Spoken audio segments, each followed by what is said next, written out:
Hello and welcome to Inner Thoughts. Today's guest is Miss International Canada 2025, Rachel. Hello. Hi, it's nice to meet you. I'm so happy to be here. Amazing. Thank you for being on today. Would you kind of like to start telling us your pageant journey leading up to your current title? Yeah, for sure. I started pageantry in 2022. After COVID, I sort of had a reset when it came to my mindset about approaching challenges and stepping out of my comfort zone. I had looked at pageantry for a little bit and was always a little unsure of participating, a little bit worried about what others would think of me if I did it. And then one day I sort of thought, you know what? This is my own life and I'm the only person that's going to be living it. So why the heck not? And I competed for Miss Ontario through Pageant Group Canada. That was my first pageant. I learned a lot, basically just watching YouTube videos to train. And that went pretty well. It worked out pretty well for me. And I won Miss Ontario World 2022. I competed for Miss World Canada that same year in the fall, and I placed top 15 in my first national pageant, which was really great. And after that, I sort of said that night, I remember saying to my mom, I'm done with pageants. That was a really cool experience, and I'm really happy with how I did. And then 3 months later, I said, no, I know I can do better, and I'm going to recompete. And so I competed for Miss Supranational Canada in the summer of 2023, and that went well. And I had the honor of representing our country last year at Miss Supranational 2024 in Poland. And while I didn't place at that pageant, it was a really great experience, and I had such a wonderful time. And again, sort of I have peace about this and I don't need to recompete, but I always say that competing in pageants is sort of like catching a bug. And a few months later, I said, nope, I know I can do better. And so here I am. I competed for Miss International Canada in September. And that went pretty well. And now I have the honor and responsibility of representing our country in Japan in November. That's so exciting. And I mean, what an incredible history that you have. You've done so well. And I just love your strive of always wanting to improve, like knowing you can do better because you did. Thank you. Yeah, I honestly, my family, when I told them that I wanted to recompete, they said, what do you have to prove? Who do you need to prove it to? We're all so proud of you. You don't need to do any more. And it's sort of like that trend that we've seen on Instagram lately, like you try so hard, who are you trying to impress? And it's really my mini me. I really want to prove to my younger self and to young girls everywhere across the country that if you put your heart to something, success will follow. Yeah, that's honestly such an incredible message, and it's good to see someone who honestly just keeps striving and striving, and the fact you did better and better each time, it just really shows if you put the hard work in, like it really does help. Yeah, exactly. So how do you feel with this new title? Ecstatic. Um, I am so happy that I get to represent Canada at Miss International this year. Integrity is one of my core values, and that has sort of been a key part of my journey towards Miss International. I find that my personal values, my personal brand, and who I want to be really closely aligns with what the Miss International brand and organization looks for in a representative. So I'm really excited. It's another step out of my comfort zone, which I love because that's where the growth happens. But at the same time, it feels really comfortable because it feels like me. And I know that I'm not going to have to try hard to be who they're looking for or impress because I am already that person. At least I think so. So hopefully they think so too. Yeah, no, that's honestly such a good thing. It's like as long as you feel like yourself, people who feel like they're putting on something, maybe that's not the right thing for you. Yeah, exactly. And what is your advocacy? You said a lot about like who you are and what you represent. Yeah, so for Miss International, the brand's projects are called Beauties for SDGs projects. Miss International really focuses on the Sustainable Development Goals of the UN. My Sustainable Development Goal focuses on equitable and inclusive access to education for all. This is really close to my heart. It's very important to me because education is really the foundation of everything. So my Beauties for SDG project, it's called Books, Beauty, Brilliance, and it's focused on literacy education. My project has three pillars. There is awareness. So I've delivered 15 classroom presentations in my local community about the issue to raise awareness in our youth and um, create our future activists. I have fundraised for a Canadian charity, Code NGO. They deliver literacy programming in sub-Saharan Africa. And the third pillar is community building. So I have directly impacted my own community. I've been a literacy tutor through the Toronto Public Library. I've delivered Princess Story Hour readings through the Toronto Public Library, which is my particular favorite part of my project because I really get to connect with youth. And the most recent development, which I'm also very excited about, is I'm building my own little free library that I can put on my front lawn and increase access to reading materials in my own neighborhood. Oh my gosh, that's amazing. I love seeing those anytime I pass someone's house. I'm like, oh, love Right? that. I always take a look to see if there's a book that Right. strikes my fancy. So I want to spark that excitement in others as well. Yeah, absolutely. And you kind of talk about like youth and wanting to be a part of them. What's kind of like your number one advice you would give to just someone that you go and do these presentations for? So with regard to life advice, I would say it goes back to that core value that I was talking about of integrity. Always stay true to who you are. I find our younger generations, especially I think with social media, comparison is a really big issue. Groupthink is very popular in our young ages, and there are so many things that you sort of hold yourself back from when you're worried about what other people are thinking, but they're too focused on themselves to be worried about what you're doing. So I always like encourage young women and men that just do your thing, chase your goals, and other people are going to envy you for that. And then when it comes to my project, it's very important to me. It's close to my heart because of my personal experiences, but every single person has different lived experiences, and there are different issues in society that are close to them as a result. And so it's really just remembering that each small step makes a really big difference to others. And even if it doesn't feel significant now to yourself, you don't know the kind of impact that it has for others. I love that. And it's so true. Like, you don't even know who's really watching you. Like, it's not until, like, sometimes when I do a pageant, it's like people I haven't talked to in years will message being like, oh my gosh, like, you did so good. I'm like, I didn't even realize you actually still look at my stuff. Like, Yes, yes. There was a girl at Miss International Canada at the national competition after I won. She came up to me. I had never met her before. I still don't know what her name is.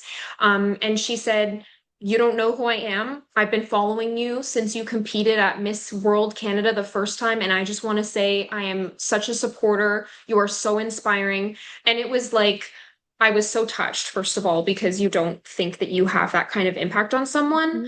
Mhm. And second of all, it's sort of a reminder, like it really was a reset for me. Like I don't know the kind of impact that I'm making. I'm trying to, and that I think is something that's really important to me is like helping others, but being able to know that that is actually happening is so inspiring and rejuvenating, right? Absolutely. And especially knowing that you are being yourself, like, this person is looking up to who you are.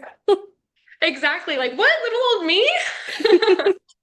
And I know your pageant was about like a month ago, so I don't know if you've done anything yet, but if not, what's the first thing that you want to do or have already done with your new title? Well, Miss International, there's a very quick turnaround. The last time that I competed internationally, I had about a year to prepare. So it's really just been a ton of preparation for Miss International. I want to be able to show up and allow Canada to shine. I'm hoping to be able to connect with the Japanese embassy or consulate in Toronto to learn more about Japanese culture and sort of set me up for success when I get there. So that's sort of the biggest thing. But something that I'm really looking forward to that's sort of related to that is on November 1st, I'm going to be going to the Ottawa Japanese Cultural Center to watch a kimono fashion show. So I'm really Wow. excited about that. Yeah, I'm learning so much about Japanese culture in advance of my travels there because it's such an important part of the Miss International experience, and it's been really eye-opening. I mean, that honestly says a lot about your character because someone who actually wants to learn of another culture when they're going there, it shows a lot of respect because some people don't think of that. And, a lot of our customs are not necessarily polite things to do when you're somewhere else. So I think that honestly speaks volumes of you as a person. Thank you. Yeah. eye-opening, I think is the best word to use for it because the Western world is such a different landscape than Japan. I won't speak for other countries, but Japan, there's a lot of customs and practices that I'm learning about that I think we can learn from as well, in our day to day. They're very respectful people over there. Yes, very respectful. And there's a lot of technological advancement, and I just feel like they are the perfect blend of tradition and progression. 100%. I love that they're very close to their culture and history, but like you said, they're always growing and adapting. Yeah. And I know that's kind of a short-term goal to internationals. What all other things do you wish to achieve during your reign? The biggest goal that I have right now is finishing up that little free library. I will say it's a lot of work, a lot more work than I anticipated when I started it. But that's not stopping me. I think that's the biggest thing. It's so central to my project, and very exciting for me. So that's a really big part of what I hope to achieve.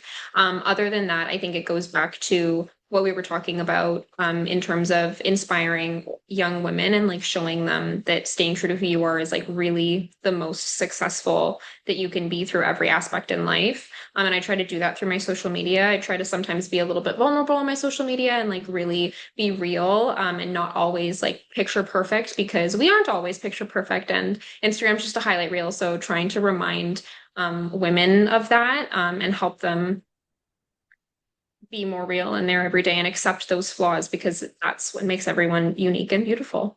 No, I honestly love that because, like you said, like Instagram, especially, is such like people post their highlights, and especially as someone who like you're in a position that people look up to, it's important to show like there's more than just that going on. Like, I love when Yes, people are very real on their Instagram. Like, if I'm having a bad mental health day, sometimes I post that because, it's not all sunshine and rainbows every day. Like, that's just not realistic. exactly. And if you're feeling it, there's definitely other people feeling it as well. Exactly. And, we need more people to like, even that's a way for me, like my advocacy is mental health. So like me posting on that, it even opens up a conversation because someone else might be like, oh, maybe I didn't think I should like talk about this on Instagram because it's not, it's kind of taboo. But I'm like, no, we should talk about it more. For sure. Open that curtain, like open that door, allow people to talk about the real things that are affecting them in their real life because that's where true connection is built. 100%. And leading up to your current title, the past pageant you just did you do coaching? Like have any coaching, sorry? I didn't have any particular specific coaching for this pageant. I worked a little bit with Hanna Begovic. She was Miss World Canada quite a few years ago now. I don't actually remember what year she was, and she was also Miss Supranational Canada as well. I worked with her very closely, in preparation for my Miss World and Miss Supranational Canada journey, and then my journey to Miss Supranational. We're very close friends, and she's a really great coach, and she was really good at pulling out the strengths, and being able to highlight them in me, and then sort of giving me very specific feedback, in order to sort of fix the things that needed to be fixed. So I did a little bit of coaching with her, just sort of to refine as I re-entered pageants. I found that when you're sort of in the mode, it's really easy to keep that momentum going. But taking a pause and then coming back to it was definitely a curve. And so she was really helpful in making me remember or helping me remember those like little tweaks that needed to be made. Yeah, that's amazing. And like, I mean, coaching's not necessary, but sometimes I feel like it's a little helpful because if you ask your friends for advice, they'll always be like, no, no, no, you're good. Or at least a coach, like, no, tell me what I'm doing wrong so I can improve. Yeah, exactly. And it's personalized. So you are being like it's being tailored to your strengths, so that you can again shine in your true self on stage and in an interview. Exactly. And are you continuing that like little coaching into your international one? I'm not. I'm really leaning into connecting with previous Miss International Canadas to learn from them regarding their experiences and what they found was really helpful. Other than that, I am doing a little bit of interview training with some trainers in the Philippines, which is really awesome. But on the whole, I feel as though my pageant experience has been really broad and thorough, and I feel like I'm in a position to be able to build on that independently for the most part. That's amazing. And I feel like I keep hearing more and more people are kind of outreaching more to like outside of Canada for training. I love that. Like, Yeah, it's really exciting to be honest. Pageants in Canada are growing. They're not super popular, so there isn't always a huge platform here. However, in Asia, there is a lot of support, designers, trainers, coaches, stylists, all of that. And I've been really lucky with the connections that I've been able to build there to support my journey because even though I say like I'm trying to be independent because I have some of those skills already. There's nothing like having a mirror, someone who comes and tells you the things that are good and the things that can be tweaked. And also every woman, you know, and strong independent woman, no one is that independent. A strong woman is only as strong as her support circle. And it's that support circle that has really helped me come to where I am today. yeah, that's amazing. And I mean, that just shows another thing about pageantry is like people put people against each other, and at the end of the day, like your past people are, wanting to see you succeed too. Like everyone wants to see you succeed. Yeah, it's a really great community. I find that pageants face such stereotypes about being competitive, and they are, and not supportive of friendship, but the complete opposite is true. And I just find that my future maid of honor is someone that I met through pageants. Like I have such close friends that I've made through pageantry, so that um friendship is just such a big part of the experience. And I can't wait to make more international friends when I go to Japan. That's like the biggest thing that I'm most excited for is meeting women from across the world. Yeah, that's gonna be an incredible experience. So many different people coming from different backgrounds and cultures and everything. That's gonna be amazing. Yeah. Did you have any sponsors for your past pageant? For Miss International Canada, I did have a jewelry sponsor. Their name is Charming Star Jewelry. They're very affordable but high-end jewelry. And there's also another jewelry sponsor that I've had for my Miss International Canada journey now. Um, Avlis Jewelers. I'm actually wearing earrings by them. And they gave me a custom pair of earrings for the Miss International Canada experience and also because I won as well. And they've been really supportive. So I've got lots of jewelry, which is awesome. Um, yeah, they've been really supportive. Amazing. And have you already started reaching out for sponsors for your international? I have. Like I said, Canada's platform is not always huge, so I'm working to make connections very much in my local community.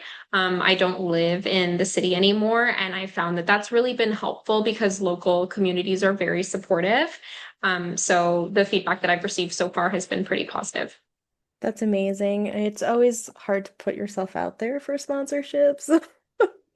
Yeah, that's one thing that I'm still learning and still stepping out of my comfort zone with is like, hey, do you feel like supporting someone um in a circle that you may not have been introduced to previously, you know? But there's so many benefits too, and there's such a platform here that even when I started pageants myself, I sort of opened a door and it's like, oh my gosh, there is so much information and like so many people and so much support that you just don't see otherwise. 100%. And what's kind of the advice you would give to someone who's looking for sponsors? Because I know that's something that people struggle with.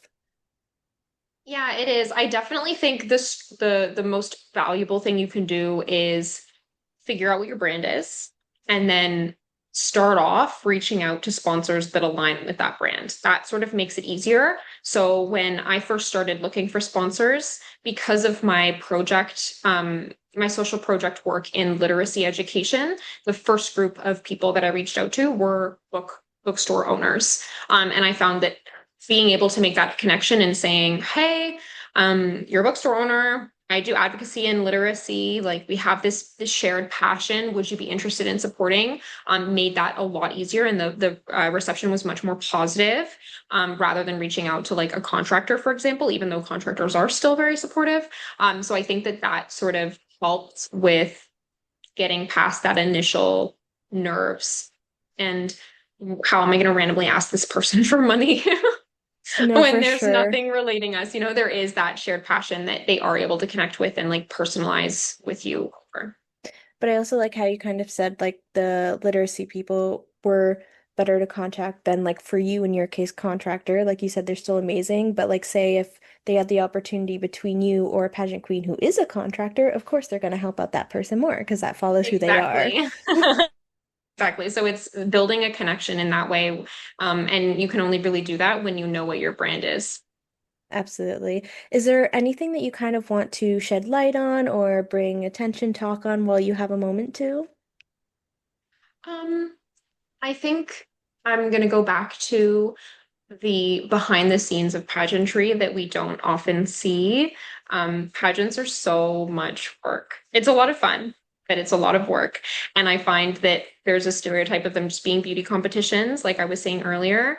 And they're so much more than that. And it has really turned into an opportunity for me to share about what cause is close to my heart and make a difference to others in ways that I've I never even imagined. And beyond that, I've made incredible friendships. I've stepped out of my comfort zone. I've grown in my resiliency, in my public speaking skills, in my confidence. There's just so many opportunities that pageantry enables in young women. And I say to everyone that I think everyone should do at least one pageant because it's a step out of your comfort zone. And if you don't love it, then you don't have to stay with it. But I just think it's such a wonderful, life-changing opportunity. At least it has been for me.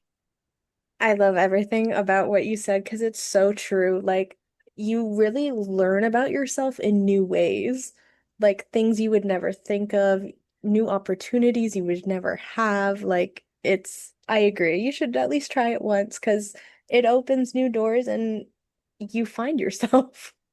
Yeah, I like truly I have, and I know so many young women who have as well. And I mean, the perfect example is I would never have had the opportunity to travel to Japan and experience the country in the way that I'm going to be. And I'm so incredibly grateful and extremely excited for that chance. It's a once in a lifetime opportunity, and I hope that I don't let Canada down. Well, I think you'll do absolutely amazing. Your track record says that as well. Thank you. Fingers crossed. Yeah, and have you already started like prepping for it, like getting outfits ready, or are you still kind of in the planning phase? No, I only have about 3 weeks until I hop on a plane and go there. Oh, So I wow. definitely am very well into the planning phase. I have purchased many outfits. Um, yeah, I'm receiving packages almost every single day, which is very exciting. Like I said, I'm doing some interview training with some people in Philippines, and catwalk training after the gym every single day. It's been difficult, very busy, but really exciting as well. So I cannot wait to put all of that work to good use, and really shine at Miss International. Yeah, that's incredible. And what advice would you give to people who like literally have to hop on a plane halfway around the world and like go be in a pageant, because that's such different territory from being in your own country. That's a very good point. And I think going from competing nationally to internationally there was a mindset shift that was required because these are the best that every country has to offer, right? And I find, again, that comparison in our age of social media is really easy if you aren't in the right mindset. And that was something that I kind of struggled with the first time that I competed internationally. And I really had to be intentional about um, how I was approaching the experience to make sure that that wasn't taking away from it. So the biggest word of advice that I would give someone that's sort of taking that next step in their pageant journey is trust yourself. You are where you are for a reason. You have already proven how capable you are, and it's just a matter of demonstrating that to the judges. They want you to succeed, and you just have to prove them right, essentially. So it's really just trusting who you are and why you're there and owning that so that you can be your most confident self. Amazing. Well, thank you so much for being on here. You're honestly such a light. And I mean, clearly the interview skills and coaching is doing well.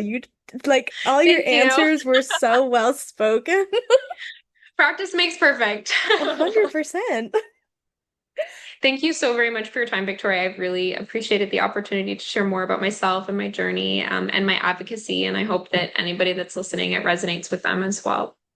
Of course. Well, thank you for being on. Honestly, like I said, you were a joy to have on, and I look forward to supporting you and everything that's coming up for you. You honestly deserve it. Thank you so very much. And likewise, if you're also competing in pageants, I'm happy to support and I'm looking forward to seeing what your next journey will be. Thank you. I actually just got my sash for my next pageant. Okay. Have you dropped and announced that you are like which one I you're competing at did yet, or are say we in a keeping that? previous podcast, but I'll say again. So it's the Canadian National Miss. I'm in the Misses category. So Okay. yeah, Congratulations. That's so thank exciting. When is you. that taking place? Next July. Okay, so you've got plenty of time to prepare. That's good. Yes, lots of prep Okay, well, if time. you need any advice, I'm totally happy to support when it comes to people like questions you might have for me or people that you connections that you need or people that you might want to reach out to. So Oh, I'm totally happy to help. Of thank you so much. I love hearing that. Thank you.